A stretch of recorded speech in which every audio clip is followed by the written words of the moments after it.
الرحیم ایاک نعبد و ایاک نستعین۔ میرے پاکستانیوں، جب میں سمجھتا ہوں کہ یہ اب حکومت کامیاب ہوگی ہے سائفر کو دبانے کے لیے، کیونکہ سائفر کے اندر ایک ایسی چیز ہے جو ڈائریکٹلی یہ جو لوگ اس وقت حکومت کر رہے ہیں اور ان کے پیچھے جو سہولت کار تھا، یہ تو ڈائریکٹلی ان کے اوپر آتا ہے کہ انہوں نے ایک سازش کر کے ایک الیکٹڈ حکومت کرائی، لیکن یہ خود ہی اپنے پیر پہ کلہاڑی مارنے کے لیے ماہر ہیں۔ اتنا ان کو خوف ہے کہ عمران خان کسی طرح الیکشن سے باہر کیا جائے، کیونکہ ڈر لگا ہوا ہے کہ الیکشن میں آ گیا تو ہار جائیں گے، تو ان کی پوری کوشش ہوتی ہے کہ ہر کوئی موقع نہ جائے کہ کسی طرح اس کو ڈسکوالیفائی کرے، جیل میں ڈالے۔ یہ کوئی 14 مہینے سے یہ لگے ہوئے ہیں۔ پہلے اس سے میں صرف اعظم خان کے اوپر بات کرنا چاہتا ہوں۔ جس اعظم خان کو میں جانتا ہوں وہ ایماندار آدمی ہے، قابل آدمی ہے، اور جس طرح کی باتیں میں نے پڑھی ہیں سائفر میں وہ کہہ نہیں سکتا۔ جب تک میں اعظم خان کے منہ سے نہیں سنوں گا میں مانوں گا نہیں، کیونکہ اس میں یہ کئی باتیں حقیقت کے ساتھ نہیں ہیں۔ یا تو زبردستی سے اسے کروایا گیا ہے، کیونکہ زبردستی تو اس وقت ساری 2 پارٹیز بنا دی ہیں زبردستی میں، لوگوں کے اوپر بندوق رکھ کے کہ جی آپ اس پارٹی پہ جائیں اور بندوق کر کے دوسری پارٹی میں جائیں، ان کے ہی بیچاروں کا بیڑا غرق کر کے رکھ دیا اس میں۔ اور پھر جو ہمارے لوگوں کو جو زور ڈالا ہوا ہے پارٹی چھوڑو، بیچارے جیلوں میں ہمارے لوگ پڑے ہیں، عورتیں پڑی ہوئی ہیں، ان کو بس صرف کہیں کہ جی آپ عمران خان کے خلاف وعدہ معاف گواہ بن جائیں، یہ وہ بنتے تو آپ چھوٹ جائیں گے، اور یا پھر کہ جناب آپ کھڑے ہو کے جا کے وہ ٹی وی پہ کہیں میں پارٹی چھوڑ رہا ہوں۔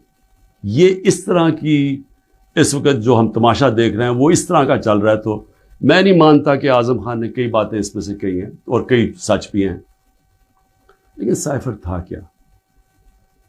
6 مارچ کو 2022 6 مارچ میٹنگ ہوتی ہے، پاکستان کا ایمبیسڈر اسد مجید اور امریکہ کا جو under secretary of state Donald Lu, Washington میں میٹنگ ہوتی ہے، آفیشیل میٹنگ ہوتی ہے۔ آفیشیل میٹنگ کا مطلب کہ دونوں طرف نوٹ لے رہے ہوتے ہیں اس میٹنگ کے۔ اس میٹنگ کے بعد ایک سائفر کا مطلب ہوتا ہے ایک خفیہ ایک کوڈ کے اندر میسج بھیجی جاتی ہے، جو کہ ساری دنیا میں آپ کے جو ہمارے جو ایمبیسڈرز ہوتے ہیں وہ ساری دنیا میں ہر ملک کے ایمبیسڈر اپنے فارن آفس کو خفیہ میسیجز بھیجتے ہیں، جس کو سائفر کہتے ہیں۔ وہ سائفر آتا ہے پاکستان، اور وہ میں جب پڑھتا ہوں تو اس میں کیا لکھا ہوتا ہے؟ سائفر میں 2 مین چیزیں ہیں، باقی تو اور بھی چھوٹی موٹی چیزیں ہیں۔ سب سے بڑی چیز لکھی ہوتی ہے کہ جی عمران خان کو آپ نے عدم اعتماد کی ووٹ میں پاکستان کے پرائم منسٹرشپ سے ہٹانا ہے، اور ایک اور چیز لکھی ہوتی ہے کہ عمران خان نے اکیلا فیصلہ کیا کہ روس جانے کا۔ آپ کو پتہ ہے روس اور تب تک جنگ شروع ہو چکی تھی روس کی یوکرین میں، تو عمران نے اکیلے نے فیصلہ کیا، جبکہ اسد مجید ہمارے ایمبیسڈر کہہ رہے ہیں کہ نہیں، عمران خان نے اکیلا فیصلہ نہیں کیا، یہ سب سٹیک ہولڈرز نے مل کے فیصلہ کیا تھا۔ لیکن جس طرح وہ بات کرتا ہے، اسد مجید، سلام کرتا ہوں میں اپنے ایمبیسڈر کو، وہ کہتا ہے اس کے بعد جو مجھے میسج کہ ان کے خلاف آپ کو پروٹیسٹ کرنا چاہیے، ڈیمارش کرنا چاہیے کہ اس نے بڑی غلط زبان استعمال کی ہے، غیرت مند ڈپلومیٹ ہمارا۔ لیکن وہ غیرت یہاں نہیں جاگتی جب وہ یہاں پہنچتا ہے۔ سائفر جاتا ہے آرمی چیف کے پاس بھی، فارن آفس میں بھی، میرے پاس بھی آتا ہے۔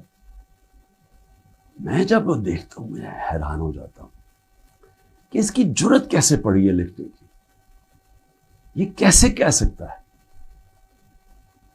اور پھر جب میں یہ دیکھتا ہوں کہ یہ کہہ رہا ہے ایک ایمبیسڈر کو کہ اپنے پرائم منسٹر کو آپ نے ہٹانا ہے، تو پھر میں دیکھتا ہوں کہ یہ میرے لیے تو نہیں ہے، ایمبیسڈر تو مجھے جواب دے ہے، تو مجھے کون ہٹا سکتا ہے؟ پاکستان میں مجھے کون ہٹا سکتا تھا؟ ایک ہی آدمی، جنرل باجوہ۔ سائفر تو جنرل باجوہ کے لیے اس نے بھیجا ہے۔ تو مجھے وہاں سے پہلے سے ہوتا ہے کہ اب تک ہمیں لوگ کہہ رہے ہیں، مجھے خبریں آتی رہتی تھیں کہ جناب فیصلہ ہو گیا آپ کی گورنمنٹ ہٹانے کو، مجھے رپورٹ آ رہی رہتی ہے، آئی بی والے مجھے آ کے بتاتے تھے کہ جی دیکھیں شہباز شریف کی خفیہ میٹنگز ہو رہی ہیں، بیچ میں ان کے لوگ پڑے ہوئے ہیں، جنرل باجوہ کی کوئی فادر ان لا ان کے گھر میٹنگز ہو رہی ہیں، یہ ساری مجھے خبریں آ رہی تھیں، لندن کسی کو بھجوایا جا رہا ہے.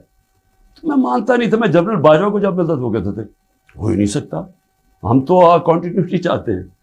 اور میں بھی اپنے آپ کو ہوتا ہوں کہ میں مان جاتا تھا.